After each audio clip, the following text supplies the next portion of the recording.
Halo sahabat YouTube, jumpa lagi bersama saya Heri Sumayasa dalam channel YouTube Sumayasa Dum Medika, media pendidikan dan edukasi. Pada kesempatan ini kita akan belajar bersama tentang soal tematik tema 9 Kayanya Negeriku, subtema 1 Kekayaan Sumber Energi di Indonesia, kelas 4. Namun sebelum lanjut, marilah kita berdoa sejenak agar apa yang kita bahas pada kesempatan ini memberikan manfaat untuk kita bersama. Burung beo burung belibis, buah naga dimakan ulat. Tonton videonya sampai habis, semoga bermanfaat. Jangan lupa dukung terus channel kami dengan cara subscribe, like, dan share, serta aktifkan ikon lonceng. Bagian 1. Soal PPKN. Bagian A. Pilihlah jawaban A, B, C, dan D yang tepat di bawah ini. Nomor 1. Hak yang didapat penduduk yang tinggal di sekitar pembangkit listrik tenaga air (PLTA) adalah A. Menjaga kebersihan sumber daya air. B. Mendapatkan listrik dari pembangkit listrik tenaga air. C. Membuat bendungan di sekitar sumber daya air. D. Mencemari sumber daya air dengan deterjen. Jawaban B. Mendapatkan listrik dari pembangkit listrik tenaga air. Nomor 2. Salah satu contoh kewajiban manusia terhadap lingkungan adalah A. Membangun bendungan di persawahan. B. Menggunakan sumber daya alam. C. Menjaga kelestarian air. D. Memperoleh air sehat dan bersih. Jawaban C. Menjaga kelestarian air. Nomor 3. Berikut ini merupakan salah satu contoh yang mencerminkan sikap menjaga kelestarian sumber daya alam adalah A. Melakukan reboisasi. B. Menangkap ikan dengan pukat harimau. C. Menggunakan pestisida untuk membasmi hama. D. Menyemen halaman rumah. Jawaban A. Melakukan reboisasi. Bagian B. Isilah soal di bawah ini dengan benar. Nomor 1. Kewajiban seseorang yang berkunjung ke kebun binatang adalah: pertama, tidak membuang sampah sembarangan di sekitar kebun binatang. Kedua, tidak merusak fasilitas dan prasarana yang ada. Ketiga, menjaga kelestarian lingkungan di sekitar kebun binatang. Nomor 2. Tuliskan 2 contoh kewajiban sebagai anak di rumah. Pertama, belajar dengan sungguh-sungguh. Kedua, membantu orang tua di rumah. Nomor 3. Jelaskan manakah yang harus dilakukan terlebih dahulu antara hak atau kewajiban.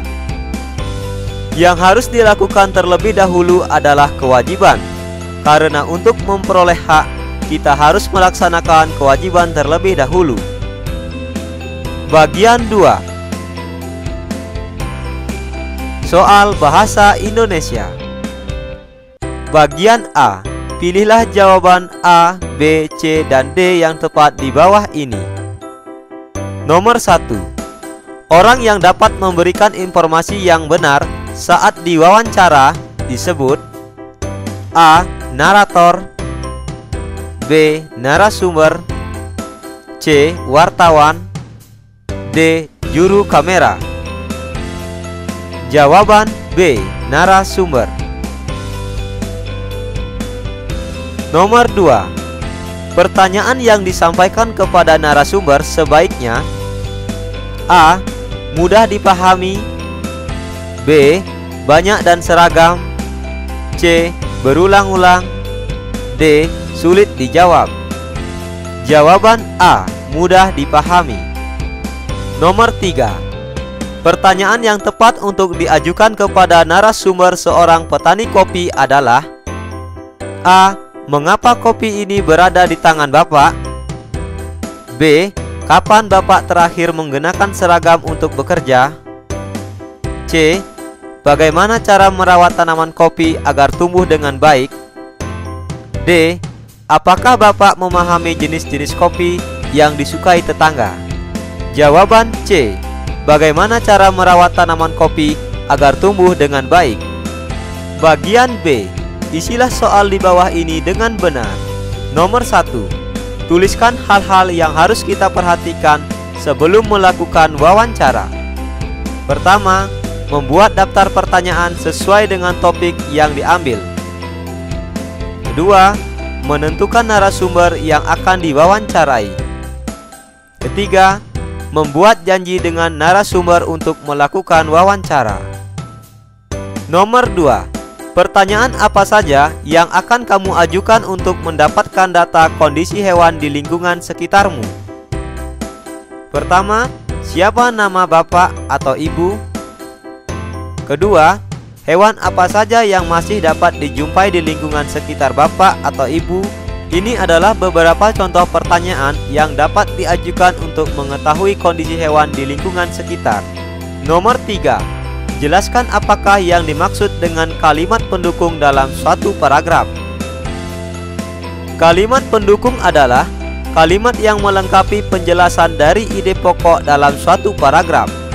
Dengan kata lain, kalimat pendukung adalah kalimat yang memberikan penjelasan-penjelasan lebih rinci dari gagasan utama atau ide pokok. Bagian 3. Soal IPA. Bagian A.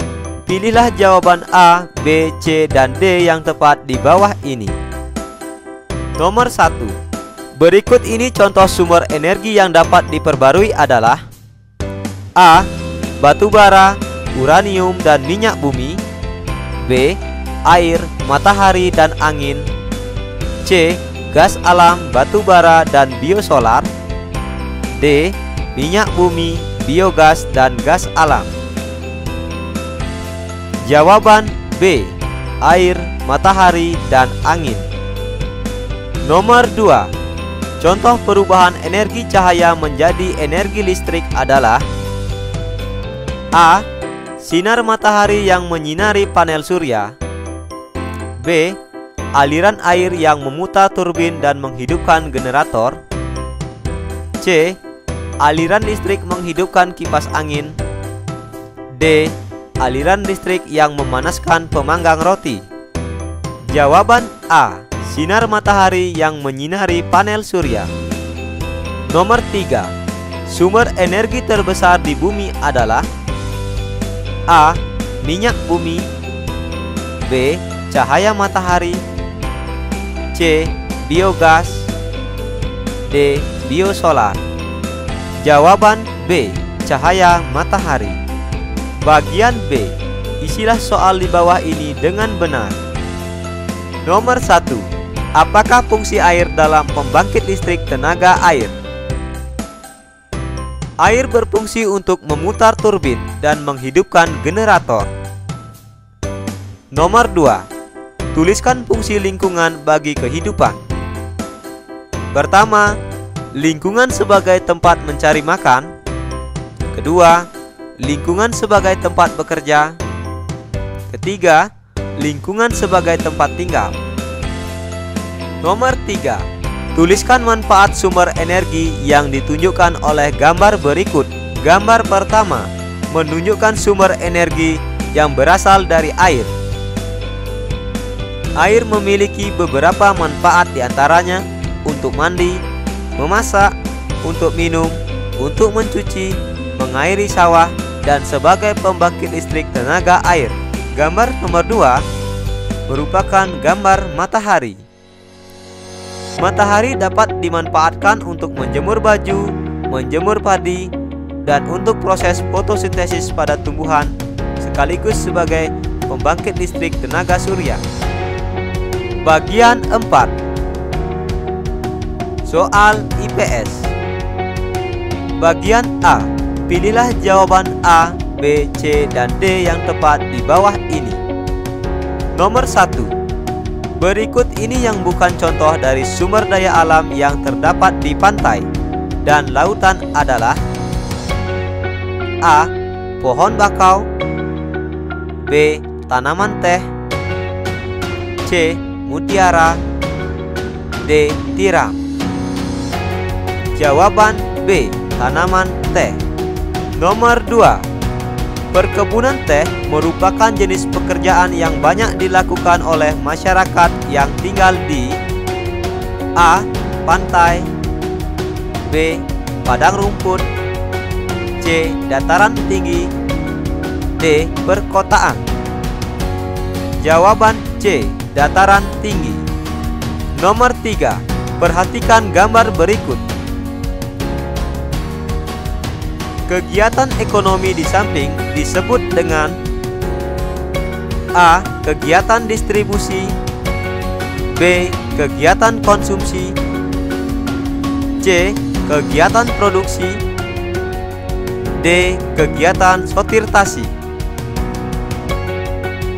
Jawaban A. Kegiatan distribusi. Bagian B. Isilah soal di bawah ini dengan benar. Nomor 1. Kegiatan ekonomi berupa distribusi dalam pembuatan sepatu adalah pedagang atau penjual, kemudian toko sepatu.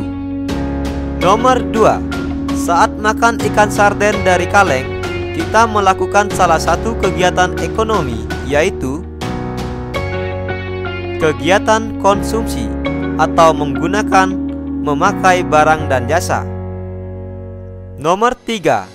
Buatlah bagan proses kegiatan ekonomi pembuatan keripik singkong. Berikut adalah proses bagan kegiatan ekonomi pembuatan keripik singkong. Pertama, petani singkong.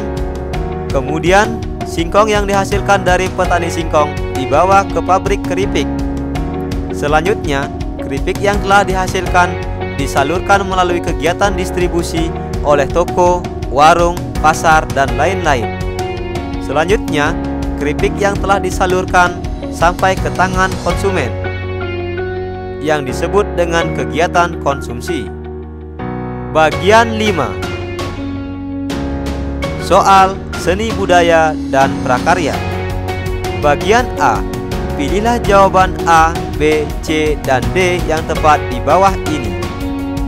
Nomor 1. Perhatikan pernyataan berikut ini.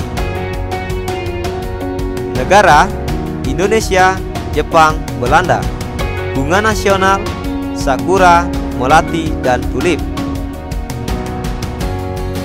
Pasangan berikut yang sesuai antara nama negara dengan ikon bunga nasionalnya adalah A. 1 dengan B, B. 2 dengan B, C. 3 dengan A, D. 2 dengan C. Jawaban A. 1 dengan B, Indonesia dengan ikon bunga melati. Nomor 2. Lagu berikut yang menceritakan tentang keindahan lingkungan adalah A. Di sini senang, di sana senang, B. Hijau rumahku, hijau bumiku, C. Burung kakak tua, D. Gundul-gundul pacul. Jawaban B. Hijau rumahku, hijau bumiku. Nomor 3. Tempo merupakan ukuran kecepatan musik dalam birama lagu atau cepat lambatnya lagu yang dinyanyikan. Kecepatan lagu bisa diukur dengan alat yang bernama A. Seismograf, B. Metronom, C. Petromak, D. Kilometer. Jawaban B. Metronom. Bagian B. Isilah soal di bawah ini dengan benar. Nomor 1. Jelaskan perbedaan nada dan tempo dalam seni musik. Nada adalah bunyi yang beraturan dan memiliki frekuensi tertentu, dan tempo merupakan ukuran kecepatan musik dalam birama lagu atau cepat lambatnya lagu yang dinyanyikan. Nomor 2. Tuliskan 3 contoh lagu yang bertemakan lingkungan. Pertama, lagu Bukong Je Umpa. Kedua, lagu Hijau Rumahku, Hijau Bumiku. Ketiga, lagu Lihat Kebunku. Nomor 3. Lagu Bungong Je Umpah adalah lagu yang berasal dari daerah. Lagu Bungong Je Umpah berasal dari daerah Aceh.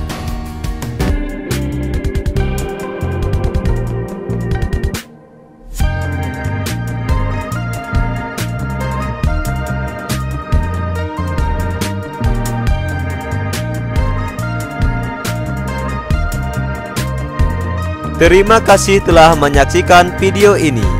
Semoga bermanfaat. Jangan lupa dukung terus channel kami dengan cara subscribe, like, dan share.